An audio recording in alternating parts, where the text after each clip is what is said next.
Assalamu alaikum, I'm Hiba. And I'm Zaid, You're listening to Diary of a Matchmaker. a podcast that will take you into our world as matchmakers. We'll share our experiences and offer advice for the single Muslim. So let's dive in. Bismillah. Assalamu alaikum, brother Zaid. Can halal match help me find a spouse? Wa alaikum salam, sister. Well, that depends. Tell me a little bit about yourself. So I'm an engineer. My father is a doctor. We come from a Sayyid family, of course, and we only eat halal. Really? Okay. All right. How about we start with what you're looking for in a spouse? I don't know. I guess just a good Muslim who doesn't drink, something like that. That's it? Yeah. Okay. All right. I guess we'll get back to you then.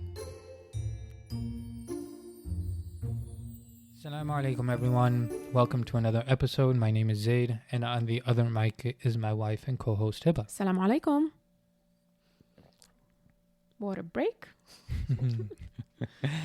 So I hope you guys enjoyed that skit. That skit is a small sample of what we experience sometimes in our discovery calls.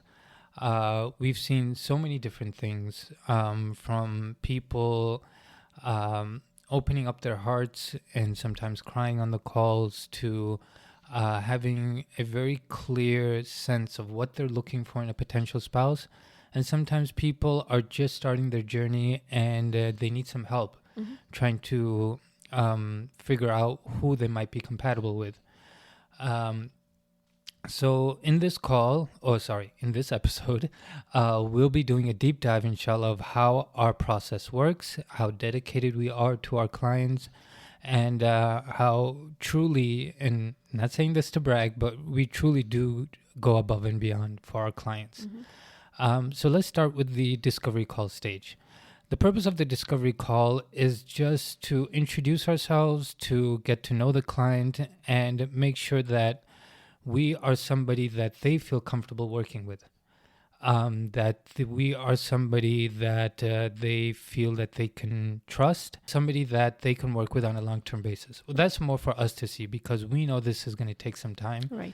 So we want to make sure that this person has a degree of patience, has a commitment to the process, because it can take anywhere from a few weeks to up to a year. Right.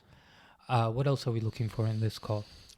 So we want to get to know the person. We want to see if they have some sense of clarity about what they're looking for, if they've done some self-work, maybe reflected. We want to learn about their journey. When have they started? What have they tried? How has the journey been like? And we ask them specific questions to see, like, for example, how involved their parents would be in the process. Right. If they just moved to the country, how long have they been in the country for? Yeah. Have they settled into the country? Because those things are important, because sometimes a person just moving into the country needs some time to adjust to the new culture, to the new environment, before they can immediately start searching for a spouse. Yeah.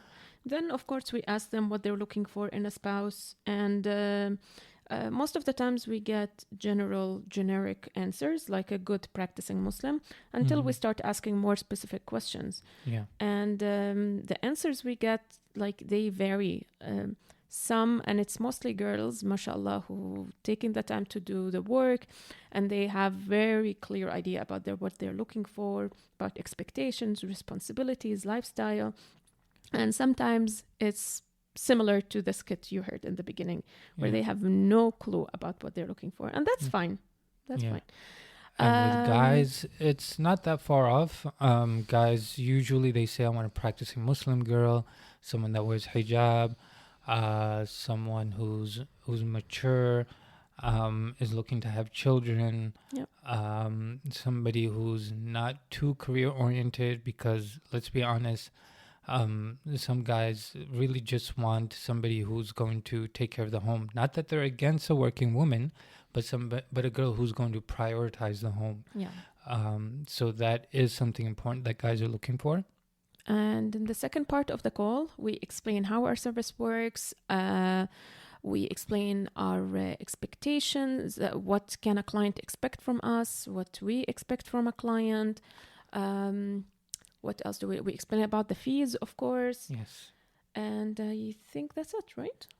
Yeah. And then after the call, Hiba and I talk it over. We review. Sometimes have to go back and review the call, and we make a decision as to whether or not we can move forward and help that client.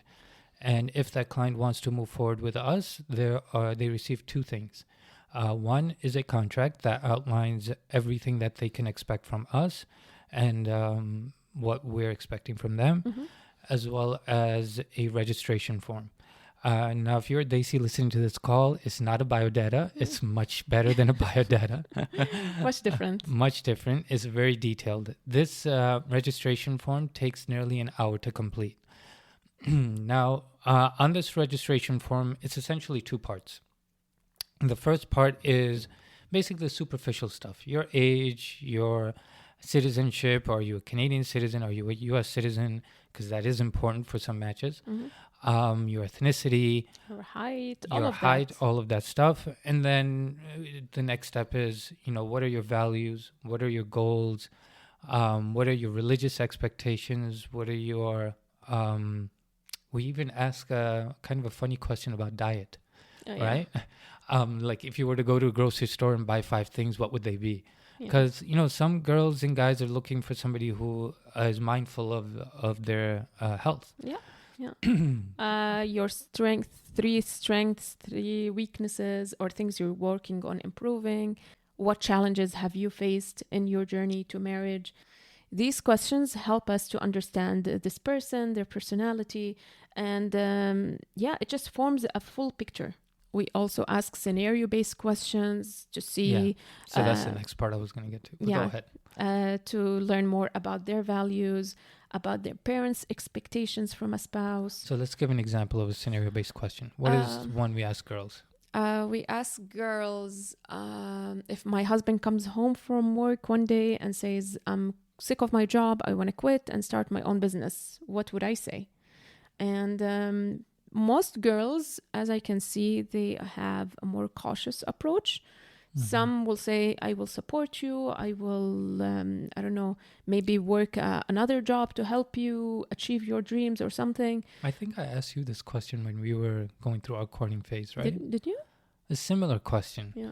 Because starting a business and side hustle was something that was on my mind. Yeah. So I'll pat myself on the back for that question.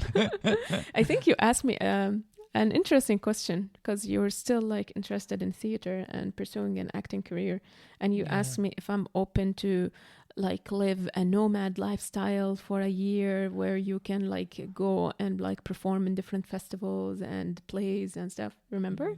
I think so. I kept pushing the boundaries to see what you would not be okay with. Yeah. You kept passing the test, I'll admit. I'm like, is this real or is this a trap? Is this a trap or is this real? Yeah, it was fun. It was fun. You see, you can make the courting phase pretty fun and exciting. Doesn't have to be so boring. Exactly. Scenario-based questions are endless. There's so many different creative ways you can make a scenario-based question. One we ask guys. And for guys, I think we mentioned this question before, but my wife says she wants to go back to school or focus on her career, and she suggests hiring a nanny. So what would I say? We get answer from sure, yeah. One guy said, hell no. One said, hell no. One said, yeah, bring the nanny. I'll marry the nanny. Oh, yeah, I remember that one. And another, most of them say, I would support you in your dreams or your ambitions. Yeah. But, so if you're a girl listening, not all guys are against you going back to school. There are very nice, supportive, understanding guys out there. Yes, yeah. But most of them aren't very excited about the idea of hiring a nanny. They prefer to just find a balance where they can help, their parents can help, which is very understandable. Yeah. So scenario-based questions. Then the second part of the form, we ask them about what they're looking for. What they find attractive, what they find unattractive, what... deal breakers. Non-haram deal breakers, of course. We also, of course, ask them about the you could say the superficial questions, like ethnicity preferences, age preferences, height, preferences. I guess all of these. Yeah. Now, in all honesty, it's sometimes people think we're just creating human beings, but of course we're not. And in all honesty, we don't always find somebody that checks all these boxes. There has to be some room of flexibility, and we do ask our clients that: is there flexibility on this one? Is this one a deal breaker? And so we have to, find. When we do find somebody, we do understand that this person might not match on this, but we'll reach out to the client and say, hey, are you okay with this? Is there flexibility on this? So there has to be some flexibility when we are working with clients. And a lot of times, actually, people put one thing on their form, but when we approach them and say that we found somebody really compatible in terms of personality and expectations, but they don't check this box and this box. And we're surprised. They say, okay, let me learn more. Let me know more. One more important part of the registration form is pictures. We ask for a headshot and a body shot. And this part does drive me nuts, though. Yeah. It does, because we ask for a body shot and sometimes they give a headshot. Like, guys, body shot means we want to see you from head to toe. Okay, Yeah. so... Because it just gives an idea of your height, like your measurements, I guess. Yeah, your height, and we just want to make sure you have all 10 toes and 10 fingers. But yeah, I mean, a potential client or a potential match wants to see you from head to toe. Yeah. It's a reasonable expectation. Yeah. So a headshot, a body shot, and something that's relatively new, I think we added it just less than a year ago, is the video introduction. Mm-hmm. This really gives a sense of life to the registration form. Yeah. Where people can see, like, this person is soft-spoken, or they have a nice smile, they have a nice tone or a thick tone, or so we ask for a 1 to 2 minute video introduction where they just talk about themselves, their interest, what they're looking for, just a very quick thing. And it makes a huge difference. Yeah. And towards the end of the form, we do have some important questions. One important question we ask girls is your wali aware that you are using a matchmaker? What else do we ask towards the end? Just we want to make sure that it's the client themselves who are filling the form. Yes, not mom or dad. Exactly.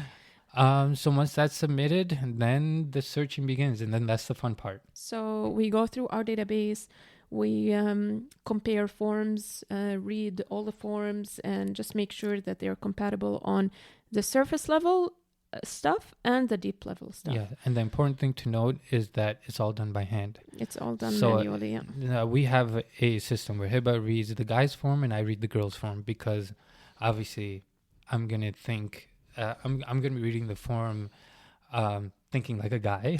You're going to be reading the form thinking like a girl. So it only makes sense to do it that way. Yeah. And we go through it line by line and say, okay, this person is this height, this person is okay with this person is not okay with this. There's a lot of compatibility here in their values, in their interests. Sometimes we have to send questions and just ask for clarity. Oh, are you okay with this? What if somebody is like this? Are you fine with that? So I hope you guys can see the amount of work we're putting into this, right? All the way from the beginning to matching. So if we feel that on paper it's a good match, then in most cases we'll reach out to the girl first, and we'll say, hey, we got somebody in mind for you. He's this age, works here, lives here. Just some basic information that will, interest them in scheduling a call. And the important thing to note is that we do not send the registration form via WhatsApp, email, or anything. We don't even share the first or last name of the person in the email. Yes. Once they come hop on a call, we share the first name of the person. We don't even share the second name of the person. Yes, just the first name. So I read the form off to the client on a video call. Not the entire form even. Well, just the important things. Yeah. And then we share the pictures. Well, actually, we share the video introduction, and then we share the pictures. So by sharing, we mean we share our screen. We don't send any files, any pictures, any videos. It's all confidential. When we started this service, we we try to put ourselves in the shoes of somebody who's looking, and what are their main concerns when someone's looking and they're hiring somebody is privacy. I don't want my information to just go around, and then 3 years later, maybe after I'm married, I discover that, oh, somebody has my picture, somebody has my information. So privacy is a big, big, big thing. We're like always working on. So we're very mindful of that, whether it's people approaching us at festivals or even on WhatsApp groups. People asking me, "Oh, do you have somebody, or can you share pictures of any potential clients?" And I say, "I'm sorry, I can't." So yeah, we are very, very mindful of that. So if the girl says yes and says, yes, I'd love to move forward, then the next step is, of course, introducing that match to the guy. And we go through the same process. We schedule a video call. We go through the registration form. And then we share our screen. We share the video introduction and pictures. And if the guy and the girl says yes, then actually the most fun we have is at the double dates, not the matching process, but it's the double dates, actually meeting the clients and the activities. If you're overwhelmed and burdened and just don't know where to seek help, let us help you. We can be your personal matchmakers. Visit us at halalmatch.ca and book a free call with us. So the final step is the double date. So we have 2 double dates that we do. It's either in person or virtual. 2 types of double dates. And lately we've been moving more towards virtual double dates because of cost and convenience. But we've had a lot of fun in our in-person double dates. So our go-to place is Ridgeway Plaza. And the way the double date is structured is, whether it's virtual or in person, is the first half hour is just icebreakers with us. We want to make sure that our clients are comfortable, because it's obviously scary meeting a stranger for the first time for the purpose of marriage. Yeah. So we sit with the clients at the same table. We'll talk for a little bit, order some drinks. Oh, by the way, food and drinks are included in these double dates. Yeah. If they are in person, of course. Of course. So the first half hour are just icebreakers. We have fun games. We do, what do we do? Name a country, 3 truths and a lie. What's another one we do? Yeah, I can't remember, but just something to get them comfortable and open up. And so Hiba and I will team up, or and then the clients will have to team up, and then they'll play against us, or we'll play against them. So we make it fun. And then once we feel that the clients are comfortable, so it's a matter of us kind of assessing the vibe and the energy there. And then we move to another table. But obviously, we don't ever leave the restaurant. We're still there. We can still see the clients. They order food, and we leave them with 2 activities. We leave them with 2 activities to start off with. And they are activities from our ebook. Some of the activities, just off the top of my head, are Cairo Time, What's Cooking. Cairo Time is a fun game where you assess your individual habits and habits that you can tolerate. Mm-hmm. And these activities, and then after an hour, we check in with them, see how things are going, and then we give them another 2 activities.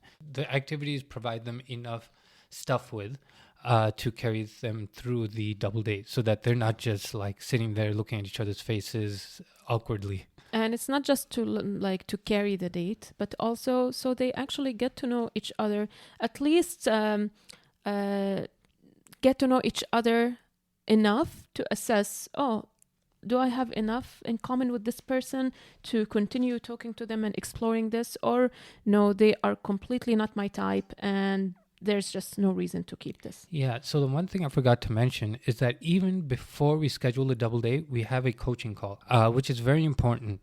So the purpose of the coaching call is to get them mentally prepared for the double date, what to expect, what questions to ask, and also expectations. The most important thing is that we don't ever want clients thinking the expectation is you're going to say yes to marriage on a double date. That's unrealistic. But the purpose of the double date is that it lays a foundation of common interests, goals, and values, where you can say, okay, this person is somebody that's worth pursuing and worth looking into further. where you can walk away from the double date and say, okay, I think I want to assess compatibility further, maybe even involve my parents. So the mindset is already there once the clients are coming into the double date. So the double date itself goes for about 3 hours, and towards the last few minutes, we'll sit with them, check in, and see how things went, and then And if the double date is virtual, it follows the same structure minus the food, of course. yes, and they do get to sit in a virtual breakout room where they have some privacy, and of course we check in. And that's it. And then after the double date, we'll send them a feedback form and ask them if it's a yes on both ends. And if it is a yes, then our service ends at that point, and we charge our final fee. We release contact information to each other. We encourage them to continue putting in the work, getting to know each other, involving their parents, and we wish them the best of luck. Yeah. We also forgot to mention one more thing. At this point, we give them also something called Set for Success package. And this Yes. package is the, which we forgot to mention in the beginning, we give them a personality test to complete and the love language quiz as well to complete, so that when we match them, we can send these results to their match. They would receive the results of their match. So this way, they are not starting from scratch. They know what they're working with. They know that these are the weaknesses, the strengths, the traits of the person I'm working with. This is his love language, so I can give them love in the way they love to receive it. They like to receive it. We also include in the Sets for Success package our ebook for free, where they have even more activities, more questions to help them assess compatibility at a deeper level. And inshallah, this way we hope that we are actually setting them for success in their setting them up for success in their new relationship. And the next step is we sit and wait and hope to get a wedding invitation. Yeah, that's the most gratifying part. Yeah. That they pray for us, pray for our success, and that we get to sit at their wedding day and enjoy the fruits of our labor.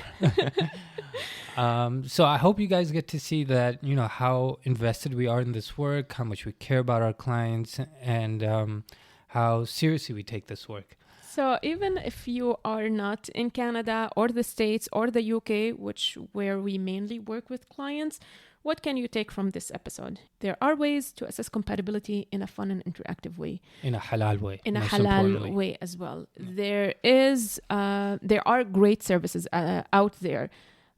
Whether it's us, whether it's other matchmakers, wherever you are, there are great services. There are people who are doing great job. It's just your job is to look for them. Take initiative. Be proactive. We just hope that you guys take an active approach when it comes to marriage, whether it's like Hiba said, seeking a matchmaker or matrimonial websites, because it is work. It does take time. But the more effort you put in, the more doors will open up for you. Yeah. And we wish you the best. And then, all right, until next time then. Yeah. Assalamu alaikum.